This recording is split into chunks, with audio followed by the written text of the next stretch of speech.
Bem, meus queridos amigos e irmãos, muito boa noite. Estamos aqui no primeiro dia do ano bom de 2023.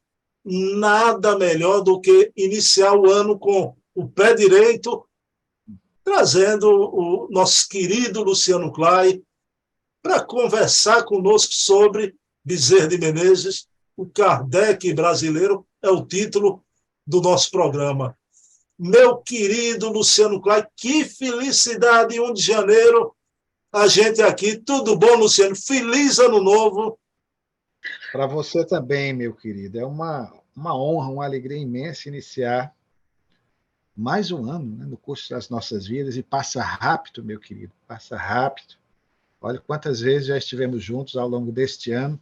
Aliás, desde o ano retrasado, praticamente, quando iniciamos esse projeto Bezerra de Menezes. E eu aproveito, já que essa virada de ano é um momento de gratidão, para externar a você, sinceramente, o meu reconhecimento, a gratidão pelo seu carinho, pela sua ternura e pela oportunidade que você nos dá, meu bom amigo, de termos com você esse espaço aqui dividido para falar dele, né? Essa figura que todos nós amamos, que para mim se constitui na grande referência à história do Espiritismo em nosso país no século XIX. Então, por ele, por mim, muito obrigado, querido, pela oportunidade que você nos dá. Um feliz 2023. Saúde e paz. Se você agradece, quem dirá eu, né? Gratidão eterna, não é? Então, isso é uma honra maravilhosa e uma honra minha e sua de retratar Bezerra e entrevistar aqui toda semana o autor dessa biografia que é maravilhosa. Essa obra, olha o tamanho dela, uma obra que fica em pé, não é, Luciano? Uma obra que merece ser lida e relida, é um livro de cabeceira, realmente, não é? Luciano, eu vou iniciar com a prece, agradecendo a Jesus o início de mais um ciclo em nossas vidas. Nesse idealbar do Ano Novo, que possamos aprender com Bezerra as lições de humildade, de perseverança, de trabalho, pedindo permissão a Jesus, a quem tudo devemos. Iniciamos o primeiro programa do Ano Novo. Paz e bem, feliz Ano Novo para todos vocês que estão aqui. Luciano, eu queria te fazer uma pergunta. A gente hoje vai fazer uma retrospectiva, não é? Semana passada foi Natal, domingo de Natal. Não cabia uma retrospectiva pela Noite Santa. A gente preferiu abordar o tema Bezerra de Menezes e seu último Natal, não é? Então, essa retrospectiva fica para esse domingo, primeiro dia do ano, e a gente ainda está, eu não posso dizer que somos espíritas, eu não vou dizer de ressaca, Luciano, não é? De ressaca do romper de ano, não. Mas foi uma noite que dormimos mais tarde, acordamos mais tarde, não é? Então, a vida ainda não voltou à normalidade. A gente vai fazer um voo rasante, porque não foram muitos programas, Luciano, não é? Por conta do que aconteceu com minha mãe. Minha mãezinha ficou doente, eu até agosto não gravei, passei quase um ano, não é? Não gravei e de agosto para cá tem alguns programas, a gente vai fazer um voo rasante, uma retrospectiva. Mas, Luciano, eu queria te fazer uma pergunta. Eu tinha uma dúvida, eu disse isso até a dona Heloísa, né? Quando mamãe partiu para o plano espiritual, eu fiquei com medo no coração, o coração apertado, que eu viesse procurar vocês, eu falei para ela, no caso dela, e falar com você também, né? Eu pensei que talvez esse programa não ia retornar, porque a gente sabe que quando a gente para, o mundo entra, não é, Luciano? Não é? Então, você pensava que a gente ia retornar? Pensei, Bruno. Sinceramente, eu queria que você ia continuar, porque eu até fiz um comentário, achei muito bonita a sua atitude. porque você seguiu à risca a proposta de um dos mandamentos do Decálogo, que é honrar pai e mãe. Então, na dedicação amorosa que você teve para com a sua mãe, acompanhando-a como ela lhe acompanhou nos momentos de chegada, você deu a ela todo o suporte necessário para que ela pudesse retornar com tranquilidade ao mundo espiritual. E acompanhei alguns vídeos que você me mandava, do carinho, da ternura, o que para mim, meu irmão, claro que essas coisas a gente tem que dizer, se constitui um exemplo de vida, e nos faz crer também, já que estamos no início de mais um ano, que há esperança para esse mundo. Viu? Então, eu nunca deixei de acreditar. Sabia que era um momento de recolhimento seu, pessoal, necessário, e que você voltaria, como de fato eu posso constatar, com todo o vigor, com toda a energia, com todo o seu bom humor. Eu fiquei com muito medo que você não pudesse retornar, né? Pelos afazeres, as coisas novas, mas graças a Deus, né? Luciano, antes da gente entrar nessa retrospectiva, não é? Eu queria uma apreciação sua, rápida, não é? Nessa apreciação, eu queria que você falasse o que, é que você achou. Você assistiu a live do querido Carlos Sete Bastos, eu e Adaí o entrevistando. O que, é que você achou do lançamento da obra e do pesquisador, porque você teve ali uma visão, não é? Do trabalho sério do Carlos Sete. O que é que você achou, meu irmão? Meu querido, deveras encantadora a entrevista dele. Eu não conhecia, como não conheço pessoalmente o Carlos Sete, a não ser já acompanhando de longe os resultados do trabalho extraordinário que ele vem fazendo, com suporte de outros companheiros, como o próprio Aldair, a Luciana, que vocês têm entrevistado, o pessoal da Fundação, nessas cartas de Kardec, mas assim, eu não havia assistido ainda nenhuma live e fiquei, lhe confesso, encantado com ele. A forma simples, serena, a prudência como pesquisador, no pouco que ele foi falando ali, você percebe que ele tem talento para coisa, como se diz. Embora não seja, pelo que ele disse, por ofício, historiador, mas a humildade necessária, porque não precisa ser historiador para fazer um trabalho de pesquisa, em hipótese alguma, mas a humildade dele em buscar, como ele citou na entrevista, ouvir alguns colegas da área da história, falou até da microhistória para macrohistória, você chegar a algumas conclusões, a necessidade da paciência, da cautela devida, de não tirar conclusões precipitadas, ou seja, o bom senso que deve ter todo pesquisador, aliás, palavra-chave para nós entendermos a característica maior do grande pesquisador que foi Allan Kardec, realmente me deixou profundamente encantado, tanto que já pedi para você aí o link para poder pedir o livro dele, que eu lerei com maior alegria. Então, aproveito o ensejo, como eu já lhe havia falado, em particular, para fazer esse registro. E é bom quando você vê um pesquisador desse quilate, que tem essa percepção. Um rapaz relativamente novo, né, vamos dizer, porque tem a nossa faixa etária, né, e que está se dedicando à causa espírita, e sobretudo na área da pesquisa, e como o movimento espírita precisa de bons pesquisadores, pesquisadores isentos, idôneos, pessoas que saibam trabalhar realmente com a calma devida aqueles documentos que lhe chegam à mão. Não apenas ler o documento, não apenas postar o documento, mas fazer a necessária interpretação com prudência, sem tirar conclusões precipitadas, como é o caso do Carlos Sete. Então, fiquei encantado, espero realmente obter esse livro. Assim que chegar, eu vou começar a devorá-lo. Bom, o Carlos Sete, o relativamente novo, é por conta de Clay, viu? Porque, para mim, você é um sexagenário. Eu e Clay, a gente ainda está na casa dos 50, viu? Você é que é um sexagenário já aí, então fica na conta do Clay aí. Luciano, vamos lá. Olha, eu vou compartilhar minha tela e vou te perguntar, nessa retrospectiva, o que eu me lembrar, e você fala também, se você se lembrar também de algo, com certeza, você vai se lembrar de cada vídeo desse a partir de agosto para cá, a nossa retrospectiva desse ano. Então, está aqui, Luciano, a nossa playlist, né? Não é bonita a nossa playlist, Luciano, hein? Poxa, são tantas emoções, né? Não está bonita. Qual é o lado mais bonito do vídeo? O esquerdo ou o direito? Não precisa falar, não. Tá? São os dois, rapaz, é um coração, a banda direita e a banda esquerda.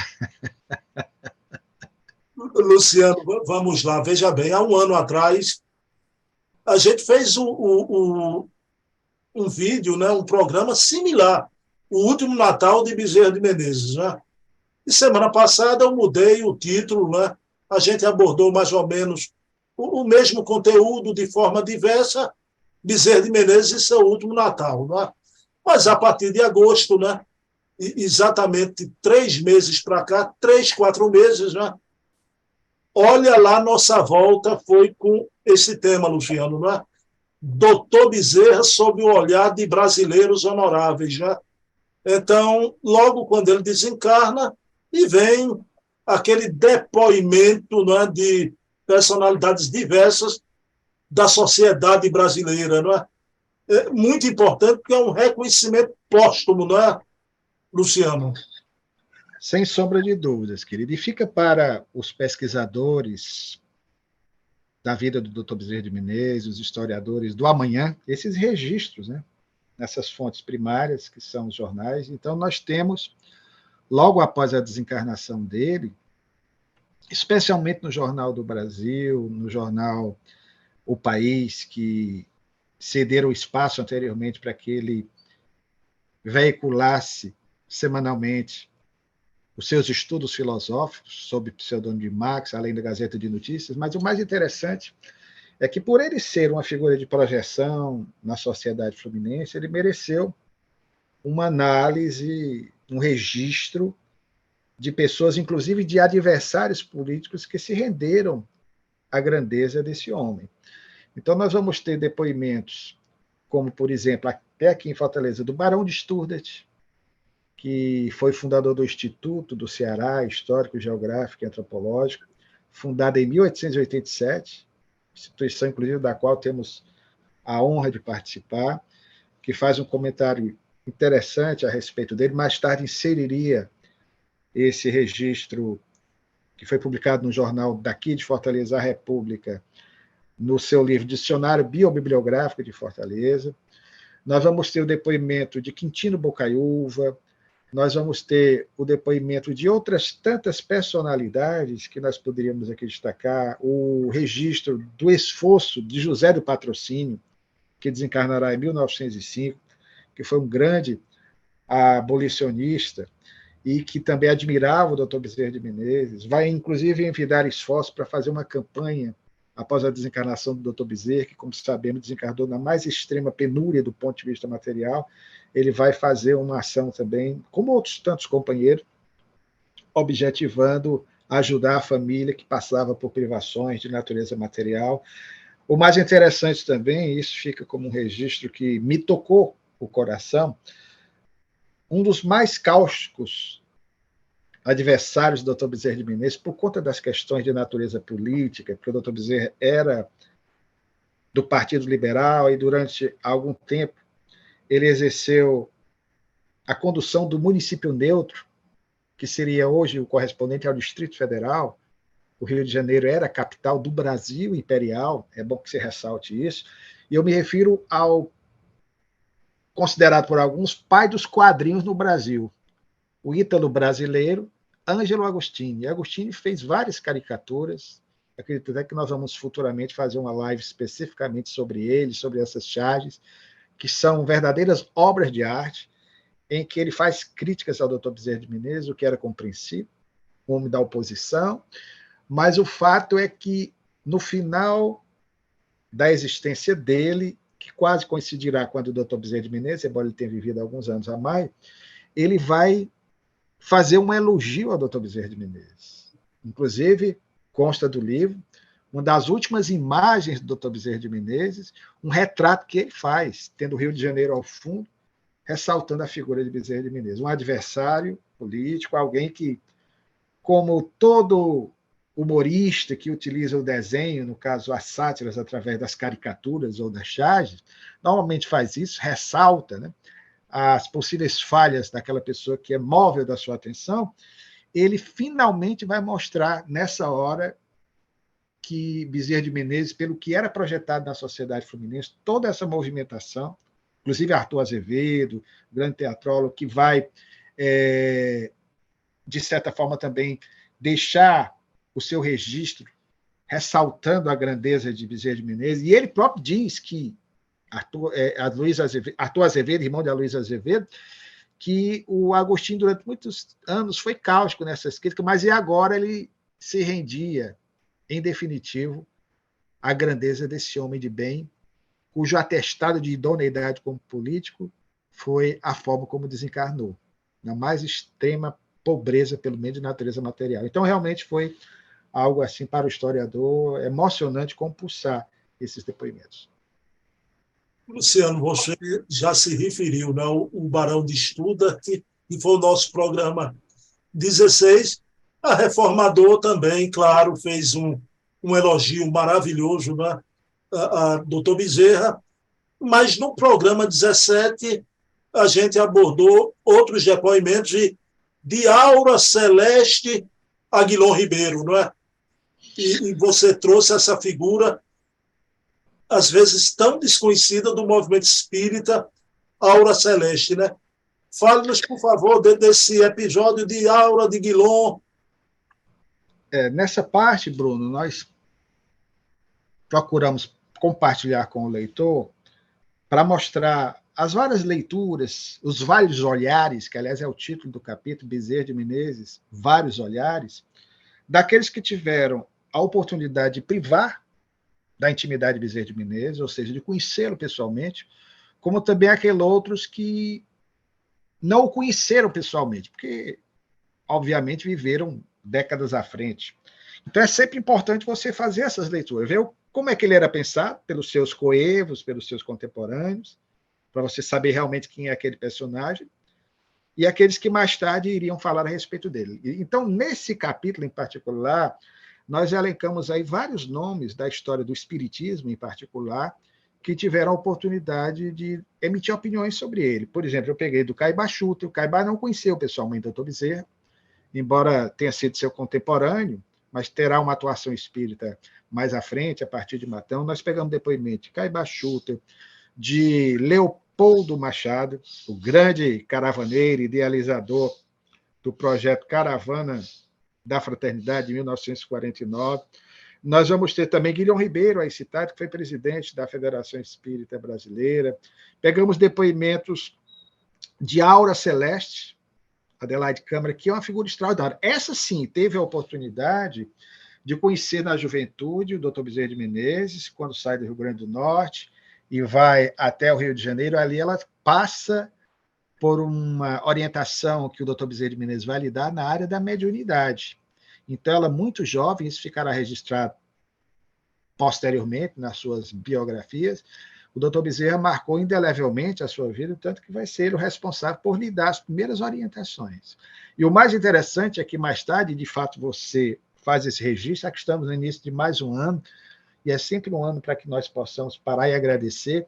Nós quase nunca lembramos do esforço hercúleo desses pioneiros, figuras como Aura Celeste, hoje totalmente desconhecida do movimento espírita. Poucos falam dela. Uma mulher que realizou um trabalho estupendo na divulgação do espiritismo, era uma poetisa, médium, recebeu várias mensagens de Viana de Carvalho, o outro cearense, de Bezerra de Menezes. Interessante que ela recebia, de princípio, algumas mensagens do Dr. Bezerra, que utilizava o pseudônimo de Max. Nós tivemos a oportunidade de ler várias mensagens dessa médium extraordinária. Então, querido, nós procuramos pegar aí vários nomes, são muitos nomes, para mostrar as diferentes visões que tinham de Bezerra de Menezes. Pedro Richard, que conheceu Bezerra de Menezes, nós vamos ter até o Newton Boechat, que foi um orador que conhecemos na nossa iniciação no Espiritismo, há 37 anos, aqui em Fortaleza, o Newton Boechat, que era considerado o médium da memória fotográfica, era impressionante, hoje lamentavelmente esquecido também, um grande orador que fez um trabalho semelhante ao do nosso Divaldo Franco, Jacó Rosman Neto, grande orador do passado, e esses companheiros não podem ficar no esquecimento. E o Newton Boechat, que deixou algumas obras publicadas, inclusive para a Federação Espírita Brasileira, e de Pregar, Espinho da Satisfação, ele faz um registro muito afetuoso ao Dr. Bezerra de Menezes, registrando uma reunião mediúnica da qual ele fez parte, em que o outro cearense, Francisco Peixoto Lins, o Peixotinho, considerado o maior médio de materializações, as chamadas materializações luminosas do nosso país. O Peixotinho enseja uma materialização do espírito do Dr. Bezerra de Menezes, que faz uma ligeira preleção aos circunstantes, aos que estavam presentes naquele momento. Então, são esses depoimentos que nós ilustramos aí para as pessoas conhecerem um pouquinho mais daquelas pessoas que tiveram o ensejo de conhecê-lo de perto ou de longe. Luciano, é impressionante, a gente está revendo isso, você com poder de síntese, né? Mas parece que é uma alavanca, né, Luciano? Porque eu me lembro do programa, faço a pergunta e parece que destrava uma mola aí dentro de você, né? Então, abre a portinha, sai o conteúdo todo, né? É uma maravilha. Aí, veja bem, esse programa 18, a gente começou com o batistério, né, de Bezerra, as casas mal assombradas que a gente brincou com a perna cabeluda, né? Eu pensei que eu ia trazer uma curiosidade, você conhecia a perna cabeluda, encerrou o programa com medo da perna cabeluda, né? Aquele nosso programa. Mas, Luciano, você, nesse programa, me chamou a atenção que você fica muito curioso quando Kardec, sem se aprofundar, cita a mediunidade histórica, não é? Então, você podia lembrar esse programa 18 que a gente fez, o batistério, as casas claro. e a mediunidade histórica?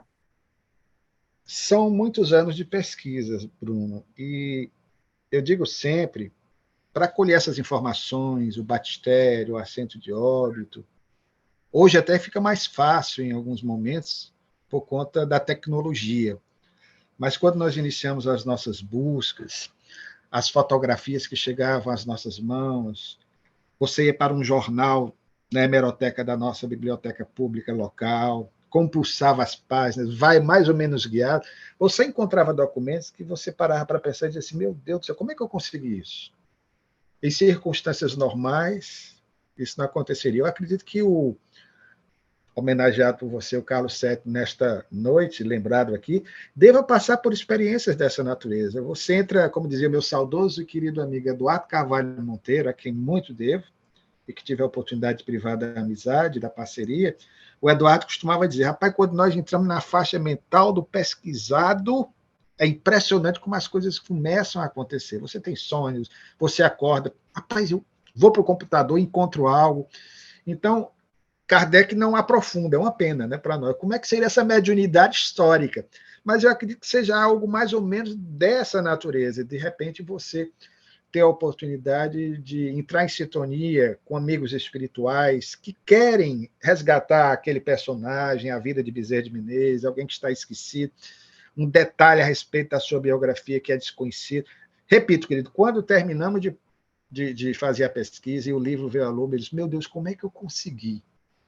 E lhe digo com toda franqueza, aproveitando uma vez mais essa sua pergunta, se eu tivesse alguma dúvida em 37 anos de espiritismo, da presença da espiritualidade na minha vida, essas dúvidas teriam sido irrefragavelmente dirimidas a partir da maneira, das formas como eu fui encontrando esses documentos. A composição, por exemplo, de todos os nomes com perfis biográficos dos filhos do Dr. Bezerra de Menezes, dos 16 filhos que nós conseguimos recuperar, sendo uma adotada, que nós nem sabíamos que era adotada. Então, repito, querido, eu, por mim mesmo, não teria condições, lhe confesso. Então, se não fosse toda uma mobilização de amigos do Dr. Bezerra de Menezes, não por mim, e certamente ele nem queria isso, mas porque nós estamos cientes da importância do resgate um pouco mais completo de uma biografia de um vulto desse quilate, dessa grandeza, não para hoje, mas certamente para amanhã, porque a obra fica, né? Então, eu lhe digo com toda franqueza, deve ser mais ou menos assim, essa tal dessa mediunidade histórica, que eu ainda preciso estudar mais para compreendê-la melhor. Luciano, eu queria lhe fazer uma pergunta rápida, né, sobre a mediunidade histórica. Você é um historiador e um escritor, você não faz psicografia, você é um escritor. Eu queria lhe perguntar se você aceita aquele pensamento de Ubaldi, não é? Aquela tese dele das noures as altas correntes de pensamento, né? E que o ser humano, através de uma elevação, não é? De um esforço, não é? No caso da pesquisa, você pode entrar em contato com essas loures, né? As correntes de pensamento desses grandes pesquisadores, escritores, benfeitores, não é? E destravar isso, por isso que tudo vem. Você aceita mais ou menos essa tese de Ubaldi? Sem sombra de dúvidas, que é uma tese até, Bruno, eu não conheço a fundo a obra de Ubaldi, que é uma figura que eu respeito profundamente por ter sido, para mim, né? Conheço muito pouco, mas um homem de bem. A ternura, o carinho, a forma serena como o professor Pietro Ubaldi, a sua mediunidade, né? Ele não era espírita, ele sempre deixou isso muito claro. Ele veio ao Brasil, adotou o Brasil, desencarnou no início da década de 70, também na mais extrema pobreza do ponto de vista material, uma alma franciscana. Então, eu não conheço a fundo a obra do professor Pietro Ubaldi, mas tenho uma admiração por ele. Mas essa obra eu tenho, já cheguei a lê-la há muitos anos, e é realmente nessa mesma linha. O que não difere muito, por exemplo, também do pensamento de antigos esoteristas, ocultistas do passado, quando se falava, por exemplo, dos arquivos acásticos ou acássicos, né? Que praticamente tudo quanto nós vivenciamos na Terra, isso vem desde o Egito Antigo, de civilizações de outrora, que se tem também essa concepção, fica gravado. Então, de alguma forma, essas cenas do passado, elas estão aí. Então, deve ser algo assim também.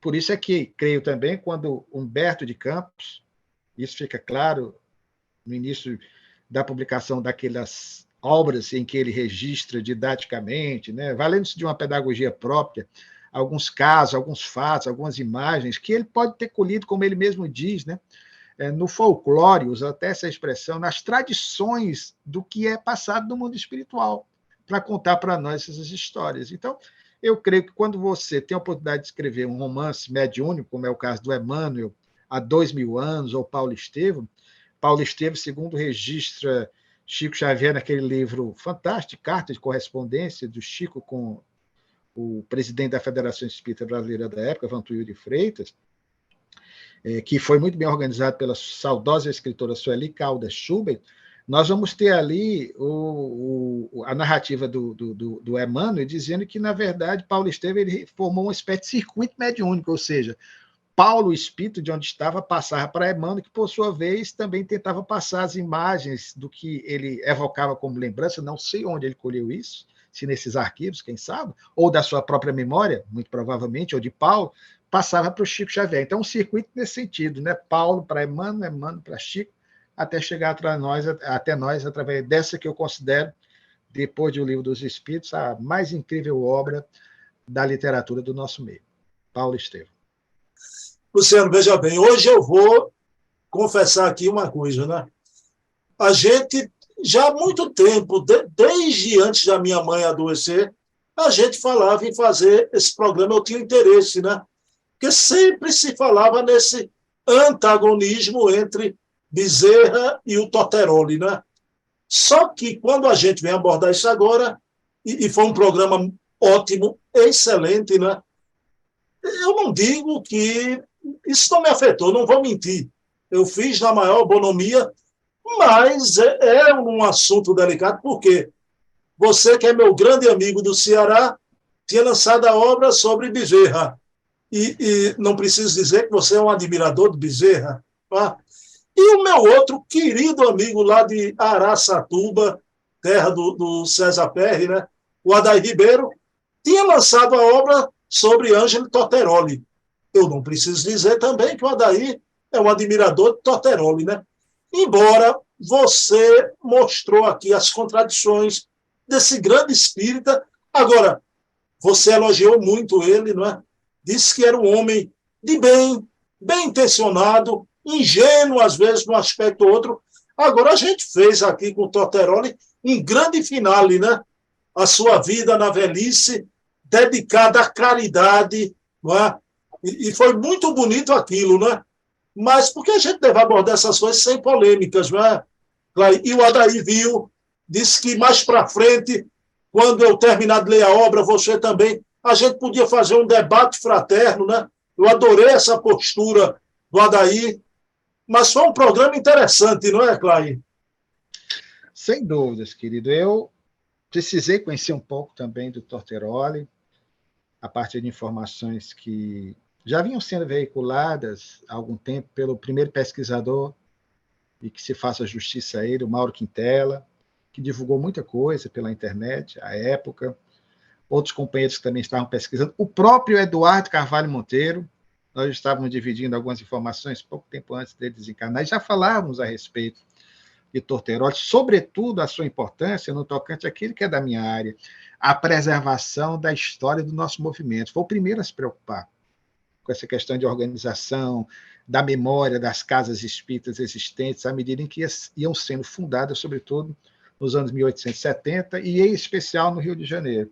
Então, Torteroli foi realmente uma figura extraordinária, um homem de bem, e o termo da sua jornada na Terra foi fantástico. Ou seja, o curioso, que não deixa de ser interessante, a reflexão que nós fazemos, embora ele tentasse mostrar um viés cientificista do espiritismo, no entendimento que ele tinha, o que ele concebia como ciência espírita, que era algo com toda franqueza, com todo respeito, basta ler as várias opções dele, um tanto confuso, pelo menos para mim, humildemente eu coloco isso, é difícil entender o que é que o Torteroli queria, o que é que ele pensava, embora ele tenha tido algumas posturas muito firmes em relação a algumas contradições do movimento, e com uma certa razão, mas o mais interessante é que aquilo que ele tanto criticou, o que ele chamava de místico em alguns companheiros, entre os quais o próprio Dr. Bezerra de Menezes, é o que ele realça mais no final da existência dele. Não por esse lado, mas o aspecto moral do espiritismo, por ele demonstrado, por ele patenteado, por ele vivido, quando ele fazia um trabalho de assistência, de promoção social às pessoas desvalidas do Rio de Janeiro, já velhinho, pedindo, inclusive, fazendo uma espécie do que hoje nós chamamos aqui no Nordeste de campanha do quilo, né? Em homenagem à Alta de Souza, ou seja, de recolher mantimentos, donativos. Então, eu tenho um respeito profundo pelo Torteroli. Respeito, é preciso contextualizar, são duas grandes almas contemporâneas, mas a única questão que eu levanto, e digo com toda franqueza como historiador, é que hoje nós somos o maior país espírita do mundo, o Brasil, com todos os problemas que há no nosso movimento. Isso ninguém vai questionar. É inconcebível nós termos um espiritismo puro, no sentido que alguns pensam, sai da França desse jeito e vem para cá da mesma forma, permanece. Não tem como. Houve um processo natural de transformação pela própria cultura, pelo próprio meio. Isso é natural, faz parte do processo. Agora, o que nós constatamos em relação é uma percepção muito particular. O Torteroli realmente é uma figura contraditória. Nós temos documentos, posteriormente podemos até mostrar para você, obtidos através de amigos, na Federação Espírita, uma carta de Viana de Carvalho, em que ele foi convidado fraternalmente, de uma forma enfática, a sair do próprio Centro da União Espírita de Propaganda. Mas o Torteroli é uma figura que eu fico pensando, sabe, embora esse jeito dele um tanto polêmico, não sei como é que ele era psicologicamente, de lidar com ele, mas eu digo sempre, se nós estamos hoje no maior país espírita do mundo, se o movimento espírita brasileiro tivesse seguido a trilha do Torteroli, hoje nós não chegaríamos a esse número de espíritas que nós temos, porque o movimento não teria caminhado por essa trilha, por essa linha. Então, é uma leitura muito pessoal que nós fazemos, mas, repito, respeitando a grandeza desse grande homem, esse grande personagem, que nós temos, como historiador também, o direito de fazer uma leitura diferente. Como todo homem, como o próprio Luiz Olímpio Telles de Menezes, no passado. Luiz Olímpio Telles, você tem dúvida se ele era católico, se ele era espírita, mas você tem que entender que era o contexto, que era a época que ele viveu. Ele pensava assim. Mas tinha que ser do jeito que era Kardec? Jamais, não tinha como, tinha que ser alguém assim mesmo. Ele era católico, era o jeito dele. O Torteroli também tem algumas posturas nesse sentido, mas fica para o futuro se avaliar melhor. Agora, é uma figura que merece daí a nossa ação de aplauso aqui em relação ao trabalho do Adair, que merecia realmente resgatar a figura de Torteroli. Luciano, mesmo que a gente deixe Torteroli de lado, né, todos os países que tentaram entrar em determinada fase da sua história no espiritismo cientificista perdeu em capilaridade e feneceu. Mas não existe mais nem espiritismo, né? E o que eu digo sempre, sabe, Bruno, do ponto de vista epistemológico, você acompanhar a evolução do pensamento kardeciano, as pessoas não param para entender isso. E às vezes eu penso que é tão simples. Porque nós pensamos muitas vezes que Kardec sempre pensou da mesma forma. Kardec de 1855 era um, Kardec de 1857 era outro. Kardec de 1859 já muda muita coisa. 1860, segunda edição do Livro dos Espíritos, idem. Kardec, na publicação do Livro dos Médiuns, 61, do século retrasado, tinha um outro pensamento. Mas o Kardec, a partir de 1862, já sentiu a necessidade do realce do aspecto moral, do afeto na relação entre os próprios espíritas, meio abespinhados naquele contexto, tanto que vem a lume uma obra que muita gente, até inclusive surpreendentemente, questiona. Eu não questiono, porque foi lançado por ele, em 1864, Evangelho segundo o Espiritismo. Depois vai tangenciando também para o lado do aspecto ainda moral, porque vem mostrar como é que estão aqueles que se empanturravam de conhecimentos na Terra e do mundo espiritual voltam, porque eram nulos na capacidade de sentir, céu e inferno, para mostrar que céu e inferno são estados da alma, e culmina com a Gênesis, obra aí que, uma vez mais, volta ao Carlos VII, o pessoal conseguiu fazer um resgate extraordinário. Então, querido, as pessoas se esquecem que Kardec, como todos nós. Eu, quando conheci o Espiritismo, pensava de um jeito, você também, nos anos 80, nos anos 90, e nós vamos mudando. As pessoas às vezes pensam que Kardec era o mesmo. 1855, das mesas girantes, quando estava investigando o fenômeno, quando o Livro dos Espíritos foi lançado, primeira edição, que se esgotou em 3 meses, o Kardec da segunda edição, ele vai tendo uma evolução na sua maneira de pensar. Não era um pensamento estanque. Bezerra de Menezes, quando conhecia o Espiritismo, era um, Bezerra de Menezes, em 1900, era outro. E assim as pessoas mudamos.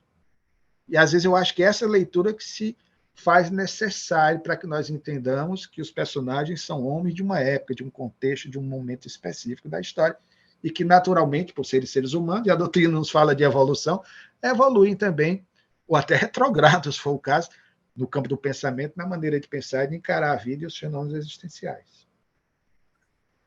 Bom, Luciano, aí esse programa, agora o programa 20, Origem na Terra do Amor do Dr. Bezerra por Maria. Luciano, o livro foi uma revelação para mim, como eu acho que para muita gente esse episódio, quem viu o programa e não leu o livro, porque o que é que a gente achava, né? Que o Bezerra era místico, religiosista, então tinha esse devotamento a Maria. Aí vem o trabalho do historiador, quando você vai para o contexto, para compreender o amor de Bezerra por Maria, também você tem que entender aquele contexto, não é? Então, lá de Riacho do Chão, toda aquela região circunvizinha, não é? Então, daquelas capelas, daquelas imagens. Agora, o amor de Bezerra não é só por isso, pelo contexto. Ele compreendia a beleza desse espírito excelso, não é? Mas que o contexto ajuda a gente a não reduzir Bezerra a esse místico com a cabeça nas nuvens, né? De jeito nenhum. E é preciso entender isso, que Bezerra era, como boa parte do povo brasileiro, como o próprio Torteroli, que se declarou católico até a década de 1890, quando ele se confessava, inclusive já espírita. Né? Ele que participava do movimento espírita desde 20 anos antes. Então, o nosso país é um país católico, e foi oficialmente católico até o advento da República. Então, o doutor Bezerra de Menezes, de berço católico, ele tinha a sua devoção, como eu particularmente também, como creio você. Então, o quanto de benefício nós recebemos da nossa religião de berço? Ah, porque hoje eu não sou mais católico, não posso maldizer ou cuspir no prato que eu comi, usando a expressão nossa dos dias de hoje. Nós temos que demonstrar a nossa gratidão. Chico Xavier também tinha esse viés. E aquilo ali não faz absolutamente nenhum mal. Lembremos que os espíritos que se manifestam no Evangelho segundo o Espiritismo, em sua maior parte, até porque poucos espíritas havia desencarnado naquele contexto, eram ligados à Igreja Católica. João Vianney, Cura d'Ades, o próprio apóstolo Paulo, vem, então você vai pegar Fénelon, então são tantos espíritos que se manifestam. Então, nós vamos ter o doutor Bezerra de Menezes, num ambiente católico, do interior do estado do Ceará, como toda parte do norte do Brasil, que mais tarde seria chamado de Nordeste. Aqui no Ceará, em particular, o culto mariano sempre foi muito forte. Até hoje, a nossa própria cidade de Fortaleza, capital, ela surge em 1823, com o título Fortaleza de Nossa Senhora da Assunção. A padroeira lá do Riacho do Sangue também era Nossa Senhora. da Assunção. Então, nós vamos ter esse respeito, um respeito que lhe foi passado especialmente pela tradição familiar, em particular sua mãe, Dona Fabiana de Jesus Maria Bezerra de Menezes, uma mulher de raras virtudes, que lhe plasmou essas primeiras ideias, uma santa mulher, usando essa expressão de hoje, que desencarnaria nonagenária em 1882.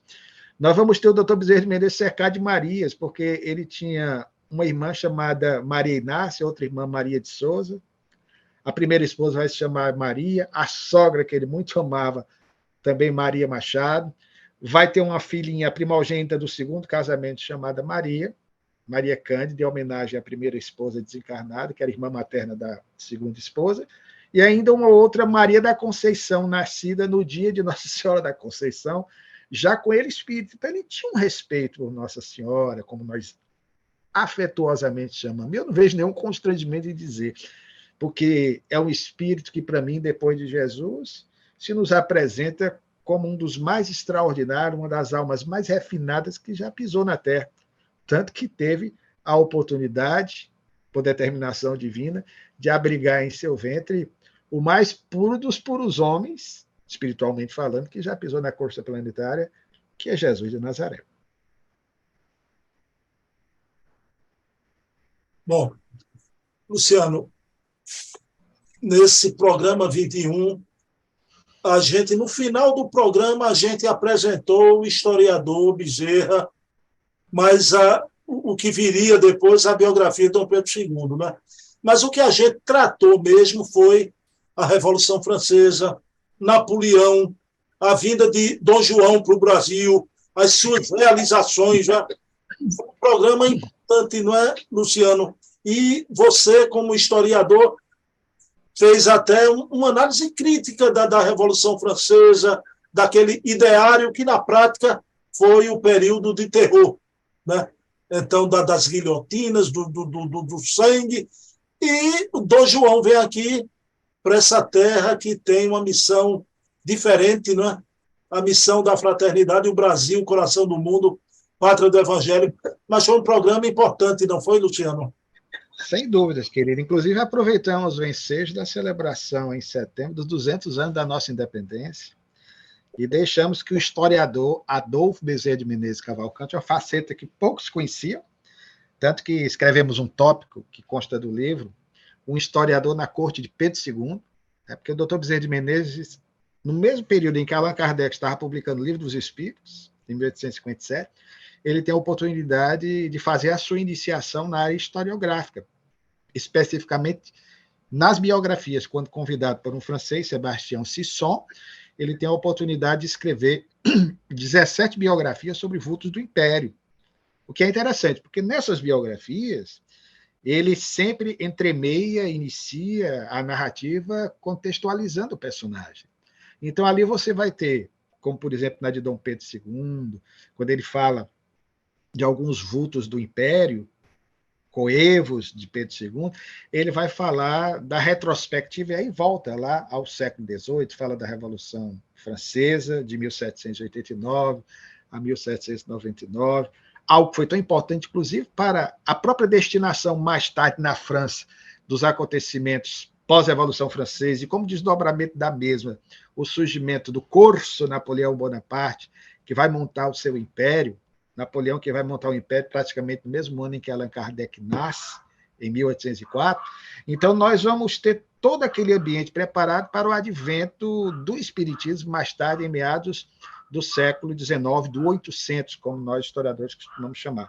E aqui no Brasil também, por tabela, os reflexos, a transferência da corte portuguesa ao Brasil, você citou Dom João, que é onde vai se dar início, propriamente, o início da nossa independência política, né? Porque, embora 1822 seja a data que nós consagramos, o 7 de setembro de 1822, como sendo a data da nossa independência política, o processo de emancipação do Brasil começa a partir de 1808, com a chegada da corte portuguesa, porque o Brasil vai passar a ter status mais tarde de reino, a partir de 1815, unido a Portugal e Algarves, né?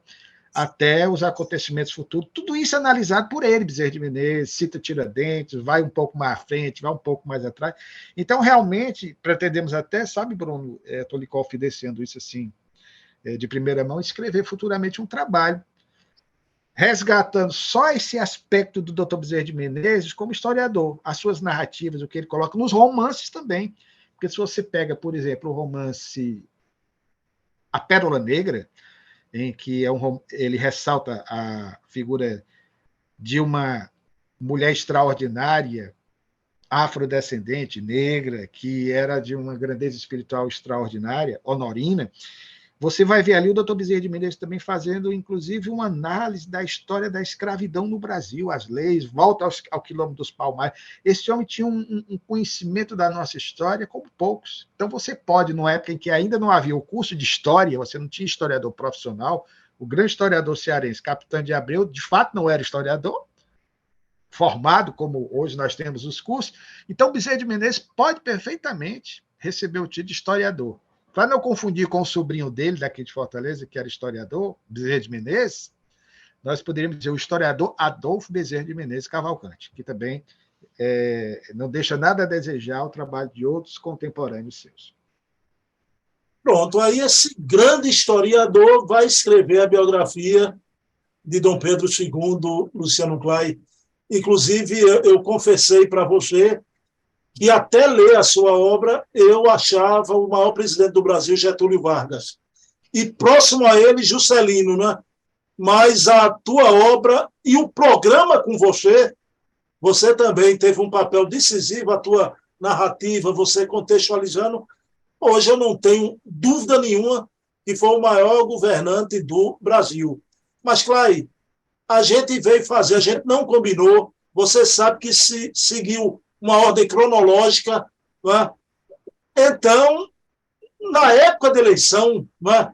Nessa polarização no Brasil, né? Em torno de dois grandes líderes populistas, né? Parece que, eu acho que teve um dedinho da espiritualidade para exemplificar, né? Para a turma que está engalfiando-se nessa polarização, o que é um grande governante, um espírito de escola, Dom Pedro II, e na narrativa de outro espírito de escola. Foi um momento impressionante, né, Clay?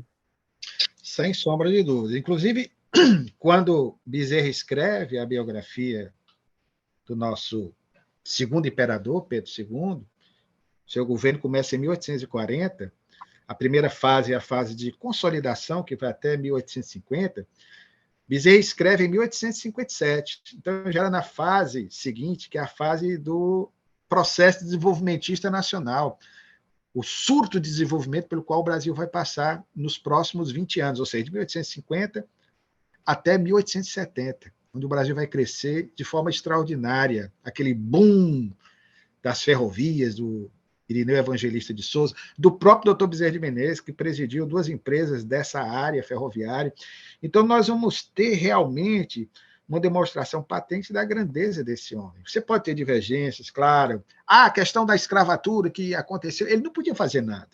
Né? Não dependia dele, dependia, evidentemente, dos escravocratas, dos políticos, especialmente os conservadores, contra os quais o Dr. Bezerra de Menezes lutou, porque era liberal, e escreveu em 1869, Dr. Bezerra, uma obra contra a escravidão, ou dando alternativas para que ela pudesse ser, aos poucos, trabalhada para acontecer em nosso país. Então, nós vamos ter esse homem que eu digo, teve 49 anos praticamente de governo, de 1840 até 1889, quando foi alijado devido ao golpe da República, de 15 de novembro. Alijado de forma terrível, covarde, ingrata, né? Porque não teve nem tempo de se despedir do povo, o povo nem tomou conhecimento propriamente. Então, Dom Pedro, o que esse homem fez, eu destaco sempre como historiador, não estou falando nem como espírita, não. Mas com todas as falhas possíveis, mas era um homem que amava o Brasil. Um homem que tinha uma cultura extraordinária, semelhante à mãe, Dona Leopoldina, aliás, de quem ele puxava, inclusive, geneticamente, os olhos, a maneira de se expressar, e amava o Brasil. Amava profundamente o Brasil, que, aliás, destacamos na referida entrevista, que uma das causas da sua desencarnação, quase que em seguida a saída do Brasil, como de Dona Teresa, sua esposa, Dona Teresa encarnou em 1889, um mês, 2 meses depois, já desencarnava ao sair daqui. Você tirar pessoas de idade, do seu ambiente, do país que amavam, que viveram praticamente a vida inteira aqui. Ele que nasceu era brasileiro, veio a desencarnar em 1891 na França. Né? Então, foi algo que, infelizmente, foi uma das grandes injustiças que nós, brasileiros, cometemos contra esse homem que, evidentemente, como todo homem, como todo governante, deve ter cometido as suas falhas, ter tido os seus equívocos, mas eu digo que não houve um outro igual a Pedro II e o amor que ele tinha para o Brasil, isso não precisa ser comprovado. Basta você observar a ação dele ao longo desse período todo de administração do nosso país. Bem, chegamos no momento da pergunta derradeira. O nosso último programa foi semana passada. Esse está fresquinho, a gente não precisa nem retrospectar. Né? Então, é um programa curto, foi 22 minutos. Vocês podem acessar, rever, quando Bezerra, já doentinho, num esforço sobre-humano, participa da última sessão da FEB e do último Natal. Mas, claro, aproveitando esse último programa de Natal que a gente gravou, eu queria lhe perguntar, a gente está no primeiro dia do ano, né? Queria perguntar para o historiador qual é o legado que Bezerra deixa nesse momento de transição planetária, que o planeta está vivendo a noite ainda dessa travessia de um planeta de expiação e prova para um planeta de regeneração. Então, qual legado que Bezerra deixa para essa nova era que se anuncia? O legado, querido, do amor não só pregado, que é fácil. Se você tem uma boa eloquência, uma boa oratória, da tribuna você diz coisas, declama poesias que comovem, que tocam as pessoas. Mas o amor vivido. Por isso que nós falamos, depois de tantos anos de passagem dele na Terra, nós falamos de Bezerra de Menezes. Porque pessoas como Bezerra de Menezes, Chico Xavier, não adianta tentar obstaculizar, fazer uma outra crítica, porque são humanos também, evidentemente que na nossa humanidade, eles também cometeram seus equívocos, não são almas santas nesse sentido que alguns pensam que muitas vezes nós tentamos projetar. Não é isso. Mas é porque, se pusermos na balança, acertaram muito mais do que erraram. E demonstraram de forma patente, muito clara, concreta, e você, como historiador, pode voltar no tempo nesse aspecto, das fontes primárias ou secundárias até, confiáveis, para se fazer uma análise mais detida a respeito desse personagem que você procura investigar. Então, foi um homem que, em seu tempo, como espírita e não espírita, ele era o mesmo. Como espírita, lutou, e é esse o seu legado para nós também, para que nós nos tornássemos mais afetuosos. Sempre batemos nessa tecla. Isso é recorrente na nossa fala, em qualquer palestra que façamos. É necessário que nós sejamos mais afetuosos uns com os outros, que nós sejamos mais irmãos.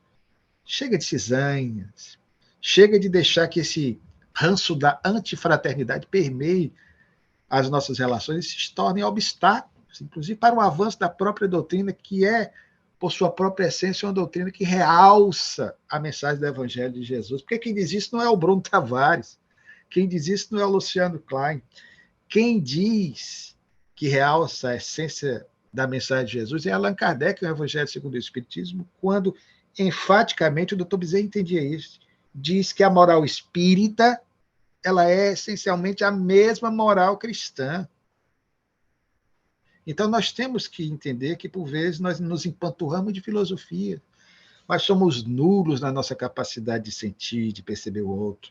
Como dizia o genial Charlie Chaplin, naquele personagem que faz uma sátira a Adolf Hitler, no célebre discurso do ditador, quando Hitler, aliás, ainda estava encarnado e viu a sátira que Chaplin fez a ele, no discurso, em determinado momento, na tribuna, caracterizado de o ditador, no momento em que ele toma o lugar, supostamente, desse ditador, como se fosse Hitler, parece até que ele está intuído ou mediunizado, é só lembrar do filme, ele arregala os olhos e realça a mesma mensagem do apóstolo Paulo, na sua primeira epístola aos cristãos de Corinto, quando realça a necessidade da caridade, algumas traduções colocam o amor. Então ele diz, nós pensamos muito e sentimos pouco. Esse é o legado de Bezerra de Menezes, um legado para o coração, um legado para o sentimento, um legado também que nos faz crer na esperança de um amanhã mais promissor, de um amanhã mais feliz, porque um homem como ele, que passou pelo que ele passou, com 9 dos 16 filhos encarnando antes dele, uma capacidade incrível de resiliência, mostra para nós o que é que o amor, o que é que essa fé inabalável na imortalidade da alma que o Espiritismo lhe concedeu é capaz de fazer. Então, ele não era um teórico. Ele foi alguém que na vida foi muito prático. Então, esse, para mim, foi o grande legado de Bezerra de Menezes. Para mim, um exemplo de vida a ser seguido. Bem, meu querido Luciano Clay, fico aqui com esse último pensamento teu, que é o pensamento de Bezerra. Nós pensamos muito e sentimos pouco, não é? E que esse carinho, esse sentimento de fraternidade ainda falta no movimento espírita, você sabe disso, não é? Sempre, às vezes, estamos com a faca nos dentes, não é? Armados contra os nossos irmãos, que são nossos irmãos, não é? Luciano, querido, queria te agradecer. Eu disse a você que ia fazer uma pergunta no final, não é? Porque hoje é 1 de janeiro, um ciclo novo se inicia. Eu pergunto a você, a gente para ou continua? Rapaz, por mim, dá para seguir pelo menos aí por mais uns 10 anos, se Deus permitir, nesse trabalho, viu? A não ser que você não goste, queira interromper, não tem problema não. A gente muda o assunto, mas nós vamos juntos, meu querido, até onde você permitir. Então, não foi só uma renovação de votos, viu? Foi uma renovação de contrato com a espiritualidade maior, viu? Contrato renovado. E tornada público, viu, agora aqui. Luciano, brigadão por tudo e vamos Obrigado. junto. Vamos junto, que venha 2023, 24, 25, 26, até 2057, quando a Terra realmente, segundo Emmanuel, né, entrar na fase. Meu irmão, faça a prece, por favor. Amorável Jesus, amigo querido, muito grato, Senhor, pela oportunidade de trabalharmos por tua causa, pela divulgação de uma mensagem de esperança, de renovação, citando exemplos de homens e mulheres de bem, como no caso desses encontros semanais com o nosso irmão Bruno, falarmos um pouco da vida do teu dileto mensageiro Bezerra de Menezes, para nós, fonte de inspiração. Permite, Senhor, que no raiar desse novo ano que se inicia, nós possamos cada vez mais nos mantermos firmes nos nossos propósitos de mais e melhor servirmos a causa da tua mensagem. Guarda-nos na tua paz e sê conosco hoje e sempre, que assim seja. Bem, meus queridos irmãos, então, todo domingo, 20 horas, estamos aqui com essa beleza de programa, de narrativa da vida de Bezerra. E eu queria aqui, nesse primeiro dia do ano, o ano de 2022 é o ano que jamais vai terminar para mim, para minha alma, e é o primeiro programa de um ano que minha mãe não vai mais viver na Terra. Minha mãe viveu até 2022, mas, maninha, você está viva em meu coração, isso é que importa, não é? Me inspira, pelo amor de Deus, a seguir os ditames da educação que a senhora me deu. Um beijo, maninha. Luciano Clay, um abraço. Um abraço, viu? Querido. Que o ferroviário suba de divisão esse ano de 2023. Ao lado do seu Santa Cruz. Um beijo, querido. A gente está muito ingrato. Nunca mais a gente falou nem do Ferrinho, nem do Santinha, né? Me lembrei, olha. Mas vamos chegar lá. Juntos chegaremos lá. Beijão. Tchau, tchau.